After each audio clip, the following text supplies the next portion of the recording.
ಇವತ್ತು ಬೆಳಗ್ಗೆ ಸುಮಾರು ನಮಗೆ ಒಂದು 5:15ಕ್ಕೆ ಒಂದು ಮಾಹಿತಿ ಬಂದಿತ್ತು. ದಟ್ ಕೋರಾ ಪೊಲೀಸ್ ಸ್ಟೇಷನ್ ಲಿಮಿಟ್ಸ್ನಲ್ಲಿ ವಸಂತ ನರಸಾಪುರ ಇಂಡಸ್ಟ್ರಿಯಲ್ ಏರಿಯಾ ಮುಂಭಾಗ ನ್ಯಾಷನಲ್ ಹೈವೇ ಮೇಲೆ ಒಂದು ಟ್ರಕ್ಗೆ ಹಿಂದೆಯಿಂದ ಒಂದು ಕ್ರೂಸರ್ ವೆಹಿಕಲ್ ಹೋಗಿ ಹೊಡ್ಕೊಂಡು ಸ್ಪಾಟಲ್ಲೇ 4 ಜನ ಮೃತಪಟ್ಟಿರೋದು ಮಾಹಿತಿ ಕಂಡು ಬಂದಿತ್ತು. ಇಮಿಡಿಯೇಟ್ ಆಗಿ ನಮ್ಮ ಹೈವೇ ಮೊಬೈಲ್ ಸ್ಪಾಟಿಗೆ ಹೋಗಿದ್ರು. ಅದಾದಮೇಲೆ ನಮ್ಮ ಲೋಕಲ್ ಪೊಲೀಸರು ನನ್ನ ಸಮೇತನೂ ಸ್ಪಾಟಿಗೆ ಹೋಗಿ ನೋಡಿದಾಗ ಲೆಫ್ಟ್ ಸೈಡ್ ಟ್ರಕ್ ಪಾರ್ಕ್ ಮಾಡಿರೋದು, ಆ ಟ್ರಕ್ಗೆ ಹೋಗಿ ಇವರು ಹೊಡ್ಕೊಂಡು ಡೆತ್ ಆಗಿದ್ದರು. ಸೊ ಟೋಟಲ್ 11 ಜನ ಗಾಡಿಯಲ್ಲಿದ್ದರು. ಇವರೆಲ್ಲ ಕುಕ್ನೂರು, ಕೊಪ್ಪಲ್ ಜಿಲ್ಲೆಯ ವಾಸ್ತವ್ಯರು. ಸೊ ಇವರೆಲ್ಲ ವಾಪಸ್ಸು ಶಬರಿಮಲೆಗೆ ಹೋಗಿ ವಾಪಸ್ಸು ಕೊಪ್ಪಲ್ ಹೋಗ್ತಾ ಇರುವಾಗ ಮಾರ್ಗ ಮಧ್ಯದಲ್ಲಿ ಮೋಸ್ಟ್ ಪ್ರಾಬ್ಲಿ ಸದ್ಯಕ್ಕೆ ನಮಗೆ ಕಂಡು ಬರ್ತಾ ಇರೋದು ಡ್ರೈವರ್ ಮಲಗಿರೋದ್ರಿಂದ ಈ ಘಟನೆ ನಡೆದಿರೋದು ಅನ್ನೋದು ಕಂಡು ಬರ್ತಾ ಇದೆ. ಸೊ ಇಮಿಡಿಯೇಟ್ ಆಗಿ ಸ್ಪಾಟಿಂದ 4 ಬಾಡೀಸ್, ಏನು ಸಾಕ್ಷಿ 7 ವರ್ಷ ಮಗಳು, ಹೆಣ್ಮಗಳು ಗವಿಸಿದ್ದಪ್ಪ, ವೆಂಕಟೇಶ ಮತ್ತು ಮಾರುತಿ, ಈ ಒಟ್ಟು 4 ಜನನ ಬಾಡೀಸನ್ನು ನಾವು ಹಾಸ್ಪಿಟಲ್ಗೆ ಪೋಸ್ಟ್ ಮಾರ್ಟಮ್ಗೆ ಕಳಿಸಿದ್ದೀವಿ.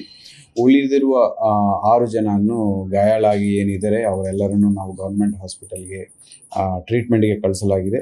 ಸದ್ಯಕ್ಕೆ ಎಲ್ಲರೂ ಸ್ಟೇಬಲ್ ಆಗಿದ್ದಾರೆ ಅಂತ ಮಾಹಿತಿ ಇದೆ. ಸೊ ನಡೆದಿರುವ ಘಟನೆ ಹೇಗೆ ಆಗಿದೆ, ಹೆಂಗಾಗಿದೆ ಅನ್ನೋದು ನಾವು ಮುಂದಿನ ಇನ್ವೆಸ್ಟಿಗೇಷನಲ್ಲಿ ತಿಳ್ಕೊಳ್ಳಲಾಗುತ್ತೆ.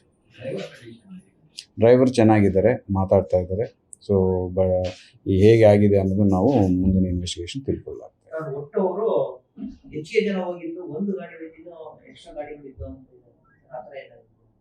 ಆ ಥರ ಏನಿಲ್ಲ, ಒಂದೇ ಗಾಡಿ ಇತ್ತು ಅಲ್ಲಿ. ನಮಗೆ ಸ್ಪಾಟಲ್ಲಿ ಒಂದೇ ವೆಹಿಕಲ್ ಇತ್ತು.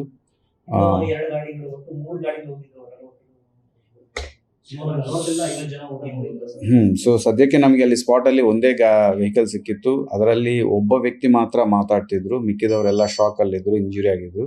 ಹಾಗಾಗಿ ನಾವು ಜಾಸ್ತಿ ಮಾಹಿತಿ ತಿಳ್ಕೊಂಡಿಲ್ಲ. ನಾವು ಅವ್ರನ್ನ ಇನ್ವೆಸ್ಟಿಗೇಷನ್ ಮಾಡ್ತೀವಿ. ಹೇಗೆ ಘಟನೆ ನಡೆದಿದೆ, ಹಿಂದೆ ಮುಂದೆ ಯಾರಾದರೂ ಇದ್ರಾ ಅನ್ನೋದೆಲ್ಲನೂ ಚೆಕ್ ಮಾಡಿಸ್ತೀವಿ. ಅದು ಸ್ಟ್ರೈಟ್ ರೋಡ್, ಬ್ಲ್ಯಾಕ್ ಸ್ಪಾಟ್ ಆಗಲಿ ಬೇರೆ ಥರ ಇರೋದಾಗಲಿ ಏನೂ ಇಲ್ಲ. ಆ್ಯಂಡ್ ಅಲ್ಲಿ ಸ್ಪಾಟಲ್ಲಿ ನೋಡಿದರೆ ಬ್ರೇಕ್ ಹಾಕಿರೋದು ಕಂಡು ಬಂದಿರಲ್ಲ.